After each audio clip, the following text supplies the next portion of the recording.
vase na ito ay nabili ko sa garage sale. Napakaganda ng design niya, meron din siya sa likod at meron din siya sa harap. Pero konting chips lang ang makikita natin dito, pero tatakpan din natin yung mga chips na yan. Okay, so yung mga chip na yan ay tatakpan ko din at gagamitan ko ito ng pintura. So, itong pintura na ito ay white flat paint na hinaluan ko ng konting chocolate brown paint. Medyo may pagka-beige ang dating na mixture natin ngayon. Sisimulan ko na ang pagpipintura ng dahan-dahan para matakpan ng beige paint ang buong paligid ng vase.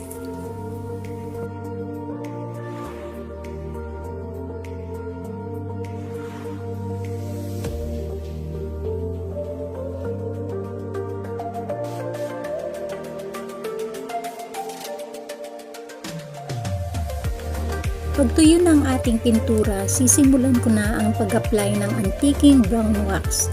Gumamit ako ng maliit na brush para mapinturahan ko ang detail ng vase. Sisiguraduhin lang na malagyan ang buong paligid ng design.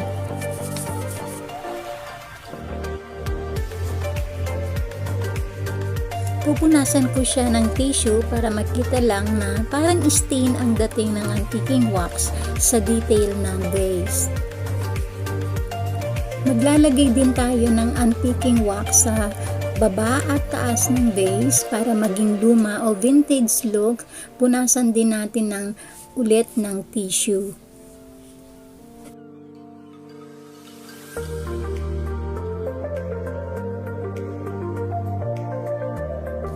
Pumunta na naman ako sa paborito kong store, Mr. DIY.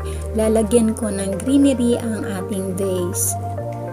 Bago ko lagyan ng greenery, lalagyan ko muna siya ng styrofoam para tumayo ang mga greenery.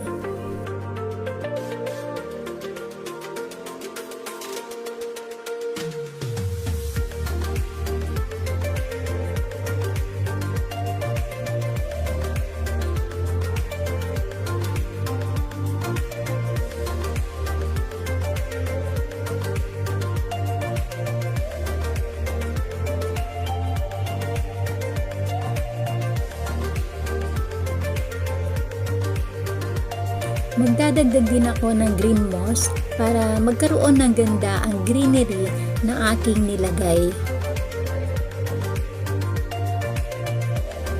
Lalagyan ko din siya ng tag paper frame at gagamit ako ng wood glue para makapit ang design na aking ilalagay.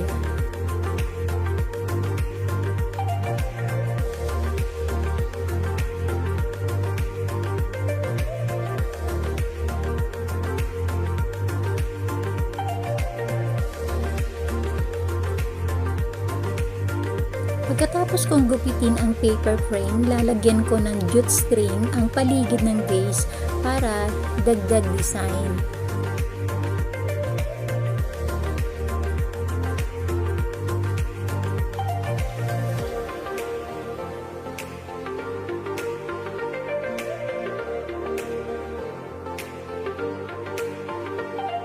Bago ko ipakita ang vase, itong small vase na ito ay ang gulo-gulo ng design kaya pagagandahin ko ang vase na ito. Ginamit ko ulit ang beige mixture para pinturahan ng first coat ang vase.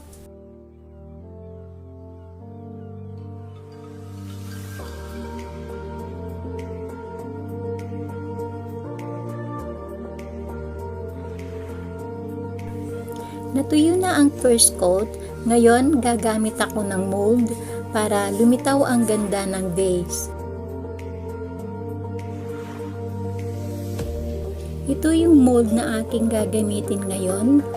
So, at gagamit din ako ng clay para i-label ko sa vase. Idiin lang siya ng mabuti para makuha natin ang gusto nating look sa mold.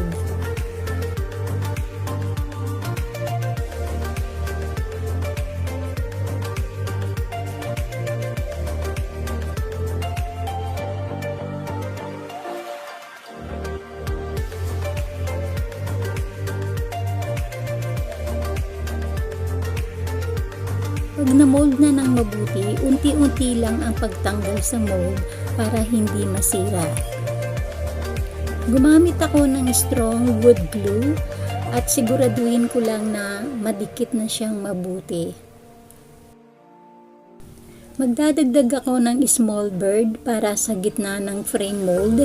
Ganon din ang gagawin ko. Gagamit ako ng mold at clay para magkaroon ng small bird sa gitna ng frame.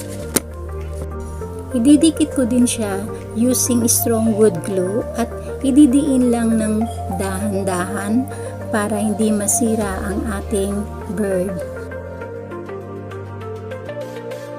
Ngayon, same process din, gagamit ulit ako ng antiking brown wax para magkaroon ng stain ang ating mold. Top to bottom ulit at maglalagay ng wax at punasan ulit ng tissue.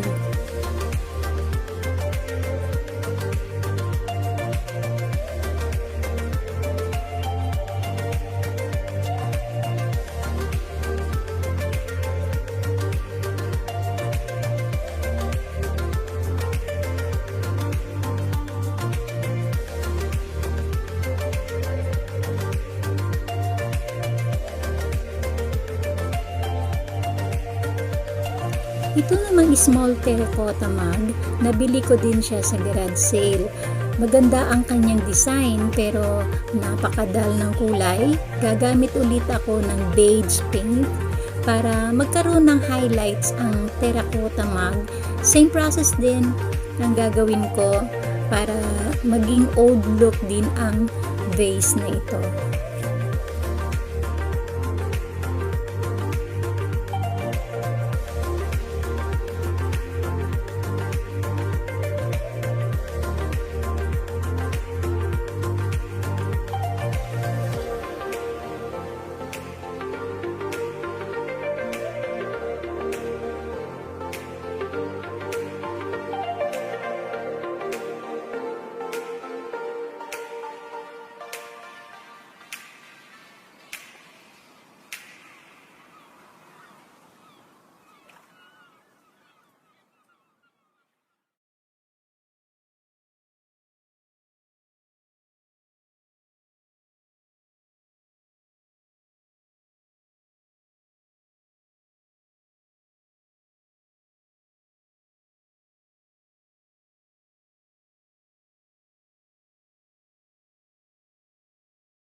Ito ang mga kinalabasan ng mga items ngayon.